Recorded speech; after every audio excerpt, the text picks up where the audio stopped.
Hello, everybody, and welcome to Let's See It with myself, Kiva Murphy, and herself, Rebecca Tanwin. Hello. Today, we are talking all about action. Action. Yeah, action. Action. Action. Go. Yeah. Stop. No. Stop. Go. Run. Stop. Run.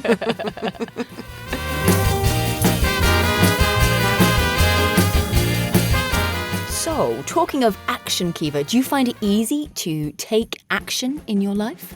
Yeah, I think I do. You're giving me a bit of head nod. Yeah, I think you probably expected that answer. I'm definitely much more of an action person than a pensive person, which I suppose is the antithesis.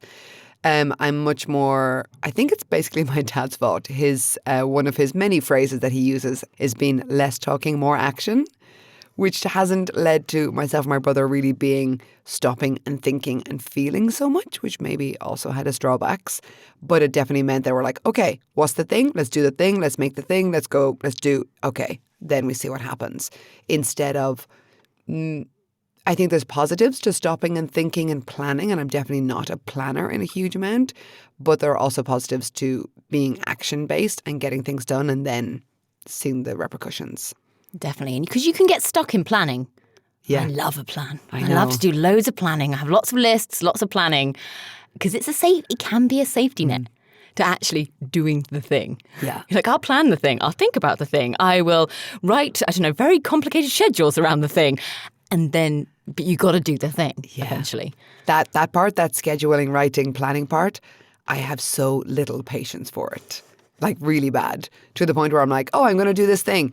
I don't have any things ready. I don't have the tools. I don't have the materials that I need. And then I get frustrated and then I make a massive mess. Whereas if I just stopped, okay, I need a paintbrush. I need plastic. I need masking tape. Get those things, then start painting.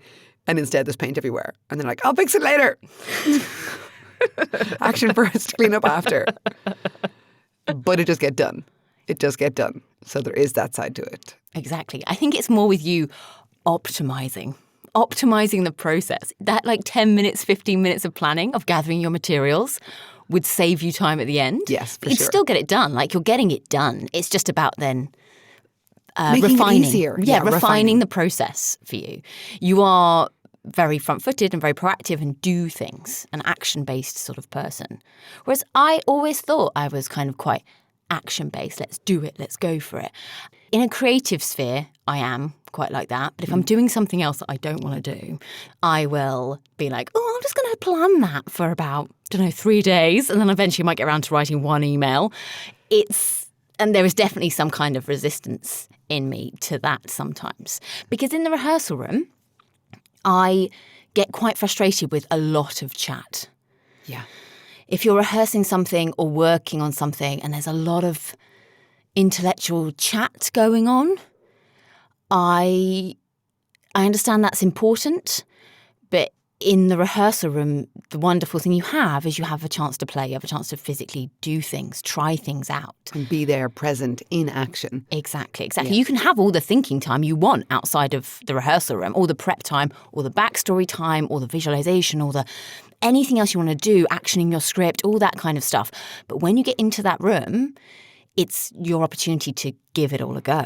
So that's why our podcast is called Let's See It, because we both really enjoy that feeling of being in action and being on our front foot and up on our feet and trying. Mm-hmm. Try, play, see, react. Great. Performers are different in different ways. And I have been told off once or twice for not being patient enough with my fellow actors sometimes.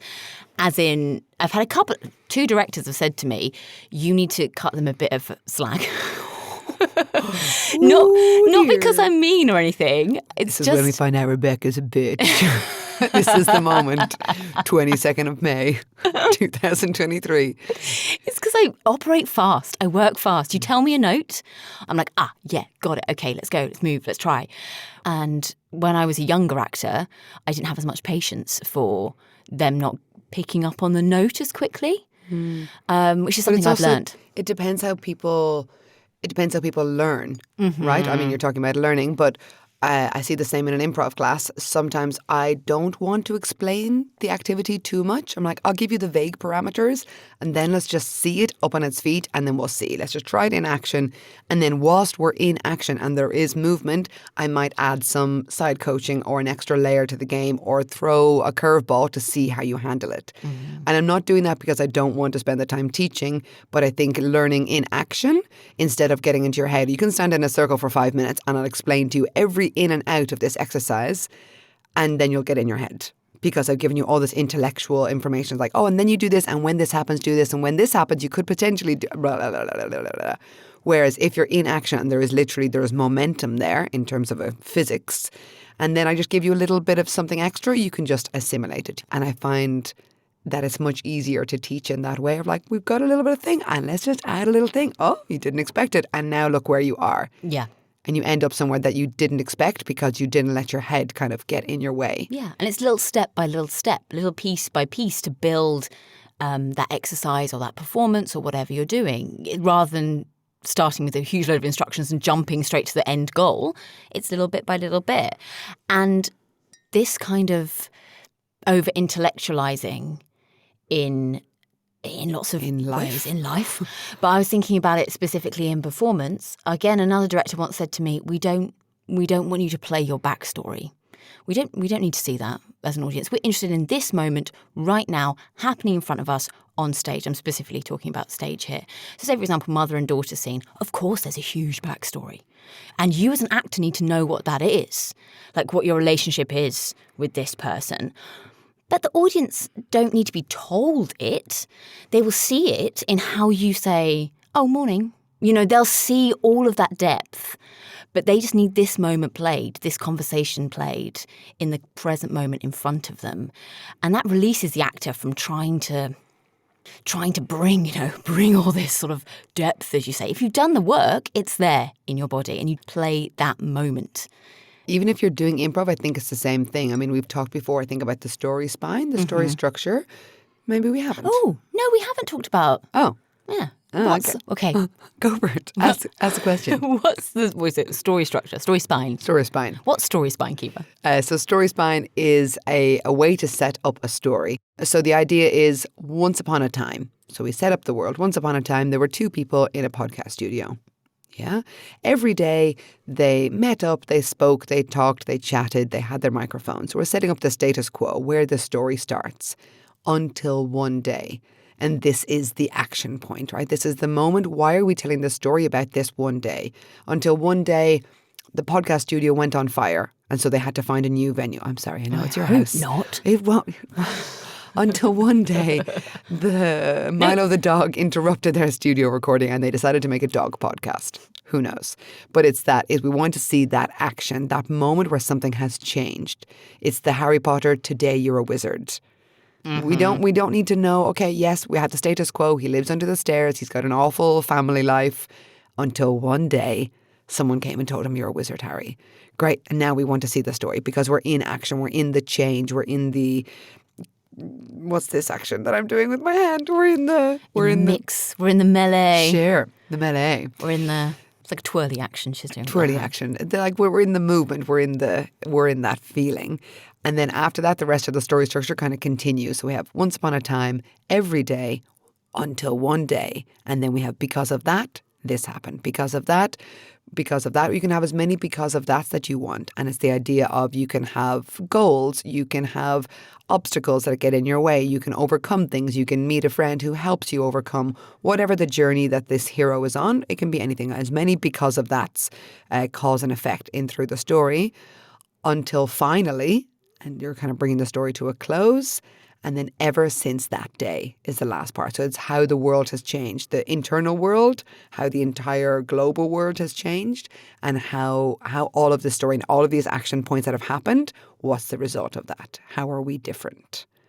Nice. Yeah. So it's a great way to set up a story. But it's all leading in action. We're not stopping and thinking about it too much because something happens and that results in something else happening. So it's always in movement. Mm-hmm. Because of that, this happened because of that. Yeah. I mean, it's something that we're working on currently in our improv classes that I'm doing, not with Kiva this time, with Ella. And it is, don't talk about the thing, do the thing. Yeah. Do it. It's this again, it's a fear thing. I think it is driven a lot by fear. Fear in our lives, we often procrastinate, move away from things we don't want to do. And it's the same thing when you get up on stage in an improv scene. You're like, oh my goodness, what is this scene about? I'm really scared. I'm just going to talk to you. Is there a plan? Let's do the plan. Should we do the plan? Let's find the plan. And Ella's always shouting at us, just do it. Yeah. We want to see you drive the car. We want to see you rob the bank. We want to see you, I don't know, reconcile with your mother. Like, it's like, I don't know why. I have a lovely relationship with my mother. That's some mum things going on today. Yeah, or maybe I just miss my mum. No. But it's that thing of like, you want to see the action. Rather than you talk about it, we want to see it. And I think that can lead through into life as well. If you take action even when you don't want to, just send. Someone said this to me, just send the email. Yeah. Don't overthink it. Just send it. Send it. It's better to be sent than eating away at you inside. Exactly. Just do it. Just send. It's so much easier said than done, though. Just do it. Can you just do that? Just stop thinking about it and just do it. Stop worrying about things. Just do it. Yeah. That is so much easier said than done. But I mean, even nowadays, right? So here in Spain, it's the Declaración de la Renta time of the year. So everyone's doing their end of year taxes.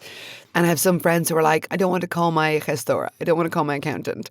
And they put it off and they put it off. And it eats away at them for weeks or months even holding off. And it's like, make the phone call, send the email. You will feel better. Even if you go, okay, yes, I owe €2,000 and I have to figure out a way to pay it. Better knowing that than having it eat you inside. But it's really difficult when you feel small about something to take that step, to be that front-footed. It's really hard. It's really scary. It's really scary. Like at the moment, I'm thinking a lot about resistance, as in like resisting tasks, like becoming immobilized and being unable to act, being able to do things. And I'm finding it very interesting because I was doing a online marketing course about list building for clients with the excellent Jonathan Tilley. He's absolutely lovely. And I was feeling he talks about resistance. And I was feeling a lot of resistance to writing some emails, reaching out, asking for things. And he talks a lot about that in the course and how to handle that. And one thing he suggests is Mel Robbins technique. Now, many people will be familiar with Mel Robbins. But if you're not, she's brilliant. Check her out. And one thing she does is called the 5-second rule, which is not to do with dropping food on the floor. It is when you notice there's resistance or you want to break a habit, basically. Mm-hmm. So for me, for example, if I'm doing something and I don't want to do it, I'll suddenly be sitting with my phone in my hand, like scrolling through social media. I almost don't know how I got there. And it's been half an hour. Yes. And my body's just gone, nope. And the phone's gone into the hand and I'm just pacifying myself with this because I don't want to do the task I'm meant to do, even though it's something very easy and very simple. So with the Mel Robbins technique, you count down from 5. So 5, 4, 3, 2, 1. You clap your hands and you return to the task where you had resistance. So sending the email, doing the workout, I don't know, folding your clothes. It can be really powerful for building those habits. But you might have to use this 100 times a day because our habits are so ingrained in us. That circuitry is so there that to break that, that is tough.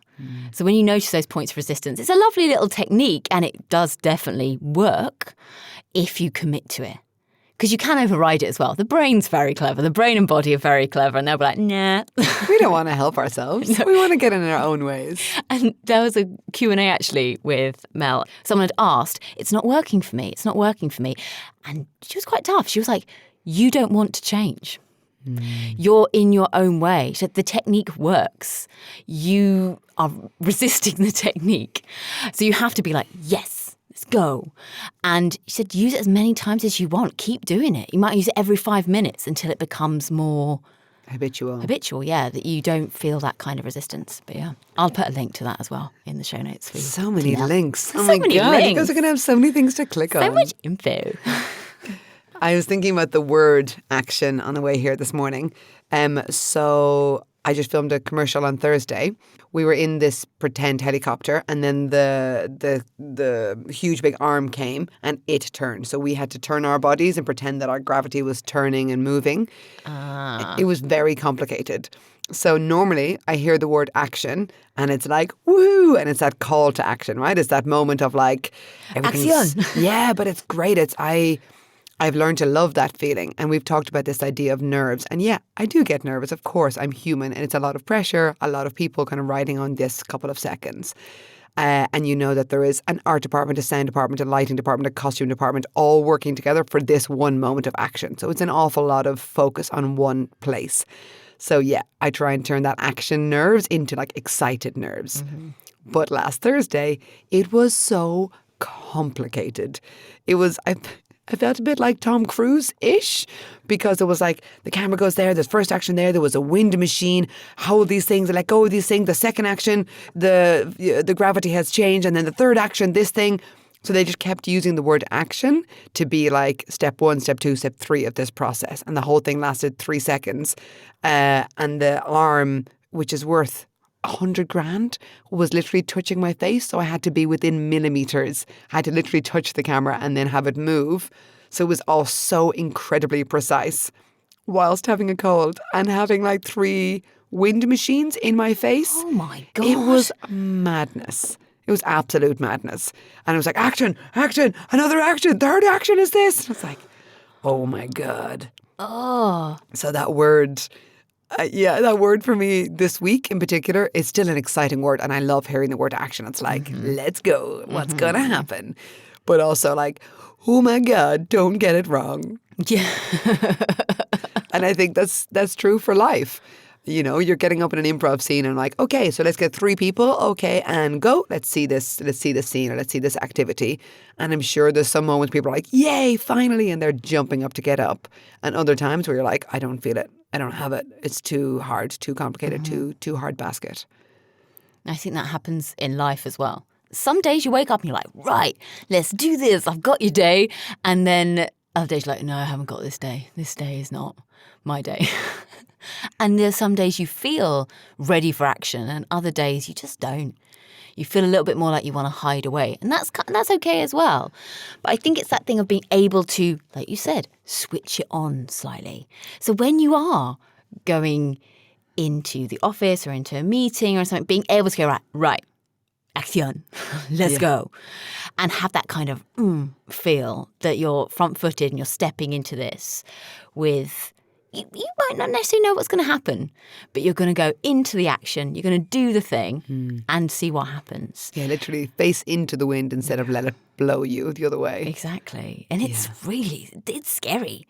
It can be really scary to step forward or to take that risk. Yeah, because you expose yourself. You make yourself vulnerable. Yeah, we call it the improv void, right? I'm sure you've heard this phrase where you're like, okay, your mother, your daughter, you're reconciling, to use your previous example, go, action. And then it's taking that step going, I don't know what's next. And I have my partner and I have my scene and I have my skills that are kind of supporting me and holding me up. But you are stepping into the unknown. Yeah. And that's where also this idea of, and I love this idea, and I use this a lot at the start of the year this year, beginner's mindset. As in, you have all your skills. You have all of your skills, your beautiful like strengths and all the things you can do and all the things you have. And you might be incredibly experienced at something. But if you can just bring in that little bit of, you know, the gung-ho-ness a beginner has sometimes, the wildness, the kind of like, because they don't know. Yeah, they don't know. They don't look before they leap. They just leap. They just go like, okay, I'll try this. And you as kind of the cynical, like, oh, well, I might never get there. It's really tough and it's really hard. But also you with all your understanding and knowledge. If you can combine those two together, the energy of wanting to learn and the energy of being like, let's do it, let's try it, who cares? And your skills and your kind of powerful things that you do, then it becomes this beautiful combination where you're highly skilled and you've got loads of really brilliant stuff you can bring, transferable skills as well. But at the same time, you've got that openness to being like, okay, this could not work out. This could fail. Not work. And let's just give it a shot. And I think that's a lovely kind of mindset to have. What am I going to learn here? And even if it does fail or fall flat on its face, you'll learn stuff. Yeah. Sometimes that can be painful to learn, but... You Yeah, learn there's things. definitely more. There's more reaction in action than inaction. Say that one more time. No. There's more reaction in action than in inaction. Yes, absolutely. Then I did inaction. understand what you said the first time. I just wanted you to say it again. Yeah, thanks. Yeah, considering I just made it up. Great. There's a lot of just but it's true. Being hesitant and reticent and holding back, you won't get the action or the reaction. I won't take a step forward, then I won't see what's behind that corner. Whereas, maybe something I don't like is behind that corner, then you'll never know. Yeah. But it's scary, but Schrodinger's corner. Schrodinger's corner. So there's this thing called the Dunning-Kruger effect, which is like when you start something brand new, you maybe have very little knowledge. Yeah, so you don't know what this thing is. Maybe you're learning how to cook, for example. So you have very little knowledge and maybe very little competence. You're not very skilled in the thing. You don't have a lot of information about the thing. But then sometimes your competence goes up, so you get more confidence in yourself and you think you are the shit and you think you are the best cook in the world. And so you can have lots of confidence and feel like you are just the dogs in anything, but have no knowledge, right? So they talk about people like who, for example, Donald Trump, maybe doesn't have a lot of knowledge on how to run a country, but had all the confidence and the bravado and feels like he's brilliant.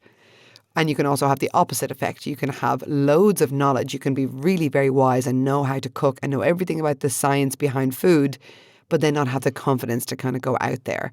So there's that kind of sweet spot between gaining more knowledge, but also gaining more confidence. And there's the two extremes are not great. Of having lots of knowledge but no confidence, or lots of confidence and no knowledge, are this kind of like two extremes. But it's really interesting, this idea of going between the two. That is, and it's perfect. You're right. It's perfect for the beginner's mindset linked in with having a skill base that you have and combining the two, because you have the childlike beginner's conviction of like, I'm great at this. Yeah, look at me go. Then supported with all that knowledge that you've had for years, all the life experience you have, all the transferable skills you have. And the two combined are like a very powerful thing. Yeah, if you can get that sweet spot of lots of knowledge and lots of confidence.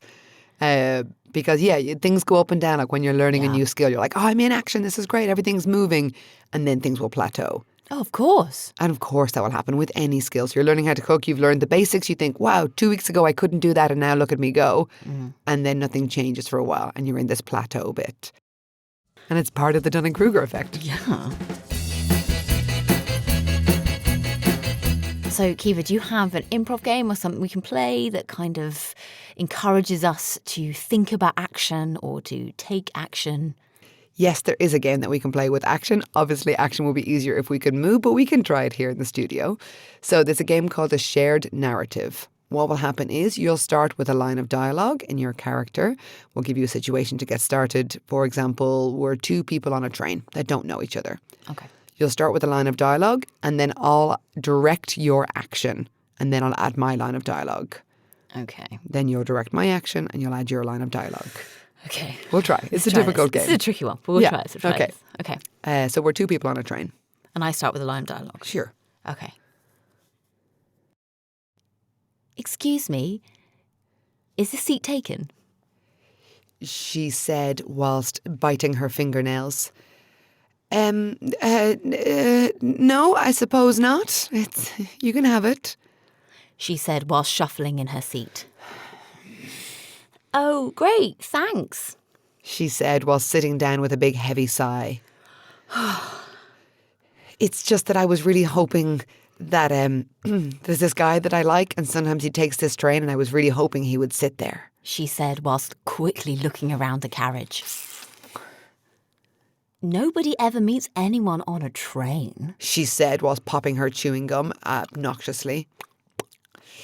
No, of course not. No, I'm silly to think about. I'm just a romantic. She said, blushing and shaking her head. Well, I guess you need romance in your life sometimes. She said whilst actually looking a little bit jealous. Oh, yeah. I mean, we all need a bit of love sometimes, I suppose.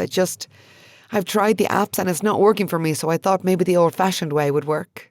She said, leaning into the other person. Well, you're quite an attractive-looking person. She said while looking her up and down in quite a sultry manner. Oh, really? You think so? This is my new pinafore. I ironed it especially. She said, brushing away the crumbs from her sandwich. Oh, I'm seeing it. Stop there.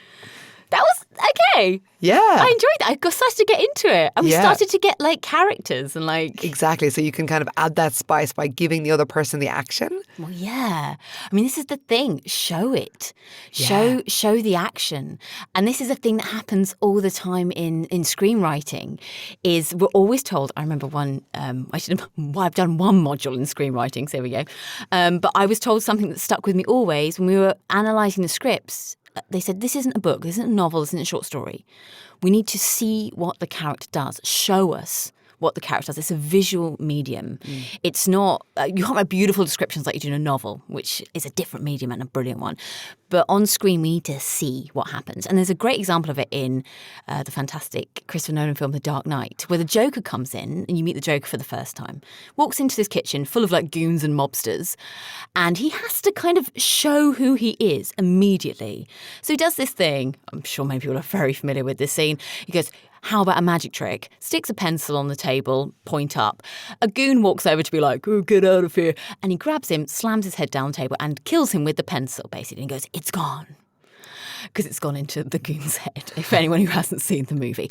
And it is a genius way to show who this person is. He doesn't come in and go, I'm a really scary, nasty, mean person. He shows them. He shows everyone in that room and the audience what he is capable of. And it's quite terrifying and very concise. And that's within 30 seconds. And we know exactly who he is. Yeah. Because we got to see it. We got to see it. Yeah. And it's that thing of like seeing it, being in action, showing someone. It's also the thing when you have any kind of relationship with someone. People can be very expressive verbally. Can be very like, say all the right things. You're wonderful, you're beautiful, your eyes, your hair, your shoulders. And this happens not just in romantic relationships, but in all relationships of all kinds. People can be very good with their words, but do they back it up with their actions? Yeah. And look at what they do, not what they say. Yeah.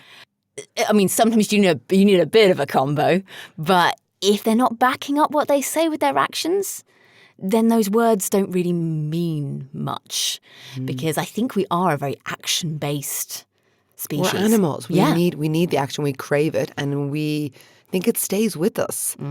Like I came home yesterday, and Mitch had done all the dishes and put everything away and put the food in the Tupperware in the fridge, and I was like, yeah. And for me, that action speaks way more than him sending a text going, hi. Well, yeah, because it shows that he values you. You can send text. Text messaging is like the easiest, lowest level of interaction. Yeah, it takes ever. so little effort. So little, but doing something going like, oh, this will be nice from this person. Yeah. This will make their life easier. You've had a long day and he's made your life easier. He's taken something off your plate. And I think that's a really powerful way to show you care for someone. Yeah. I think it's really impressive. Less talking, more action. Yes, guys. Let's see it. Let's see it. Oh my God, what a good name for a podcast. Oh my God. Let's see it. Well, let's do this. Let's just see it. So my wonderful friend Leanne Shelshear, who's a great improviser from Australia, Big up, Leanne. Yup, Leanne. I don't know if she listens to this podcast, but sure. What? I don't. My parents haven't listened to it still. Have they not? No. My mum said listen to the first two. She was like, I must listen to the rest of your podcast. Like, lads, come on. Anyway, she wanted my mum when I was home in Ireland. She was like, let's listen to it now in the car. I'm like, I'm not listening to you listening to it. That feels like too meta. Anyway, so Leanne, an amazing improviser from Australia, and she had an improv team in Melbourne, potentially Melbourne. Can't remember where in Australia. I'm going to say Melbourne. No, isn't she Brisbane? Oh, it is Brisbane. She's Brisbane. She is Brisbane. Because she makes lots of jokes about Brisbane She does. being just not that interesting. Her granny, though, is from Wagga Wagga, which I've never forgotten. That's fabulous. Yes, I have looked it up on the map. It's in the middle of butt fuck nowhere. Anyway, so her improv team in Brisbane, they had a motto that kept them going, which was called "Fuck the Suit." And it was because they had a coach once who came and like watched their team and watched them and direct them and coach them. And they were doing a scene and they're all wonderful professional improvisers, but they were all talking about this suit and how someone wanted to do something with the suit and they were going to have sex with this suit and then no one did. And it was kind of like the whole scene was about this other thing, about this suit. And the coach at the end was like, fuck the suit. If you're going to talk about doing it, then you have to at least do it. Otherwise, all we're doing is waiting. It's like the gun on the wall. You have to fire the gun. We need to see that action. You've built it up. Great to have a suspense and tension and create that kind of drama. At some stage, you have to fuck the suit. You gotta deliver. You gotta deliver. Gotta deliver on what you say. Yeah. That's exactly it. You gotta deliver on what you say. You say I love you, you fucking show me. Yeah. You say you want to fuck the suit, fucking fuck the suit. Fucking fuck the suit. But I think it's a good one for life. I think it's a very good one. Just go for it. Fuck the suit. Fuck the suit. Well, it's definitely going to be explicit, this podcast. There's a lot of Effin' and Jeffin'? Effin' and Jeffin'? Who the hell is Jeff? What? You never heard that before? No. Effin' and Jeffin' all over the place, mate. Effin' and Jeffin'. So that has been Let's See It with me, Rebecca Tamwin, and with her, Kiva Murphy. Thank you so much for joining us, having a listen, and please do share all your ways to get into action on our Instagram page. Love you lots and see you soon. Take care. Bye. Bye. Actually, I really liked that final bit we did. I Yeah. think that will be the end. That would be the end. You love me, show it. Yeah, Fuck the suit. just Fuck do the it. suit. Fuck the suit. I think Fuck, that'll fuck, be fuck, it. fuck, fuck the And suit. I'll just fade it out to music.